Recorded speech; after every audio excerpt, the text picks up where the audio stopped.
So, Assalamualaikum. So, I'm a group 4. So, my report topic is all about Guyu and e-waste nightmare. So, Guyu and e-waste nightmare refers to the environmental and health crisis in Guyu, a town in Guangdong province, China, which is become one of the world's largest electronic waste or e-waste dumping and recycling sites. So, ang Guyu ay isang bayan ng Guangdong Province, China, ay matagal nang kilala bilang isa sa pinakamalaking sentro ng electronic waste or e-waste recycling sa mundo. Sa rurok ng operasyon nito, napakaraming sirang elektronikong kagamitan ang naproseso sa lugar.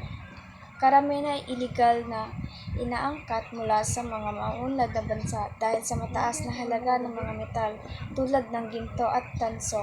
Naging malaking negosyo ang e-waste recycling kung saan mahigit 5,000 maliit na pagawaan o karaniwang pinapatakbo ng mga pamilya ang umusbong.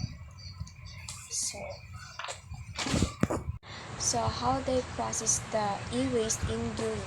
So first is burning circuit boards to separate valuable metals, releasing toxic fumes into air.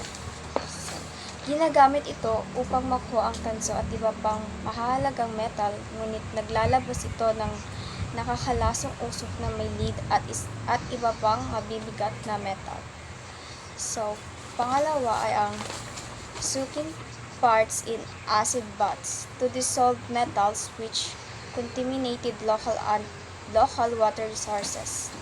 So, ginagamit ito upang matunaw ang hindi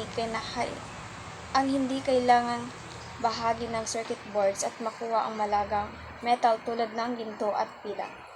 Ang panghuli ay ang manually breaking down electronic without equipment, exposing workers to hazardous chemical like lead, mercury, and calcium.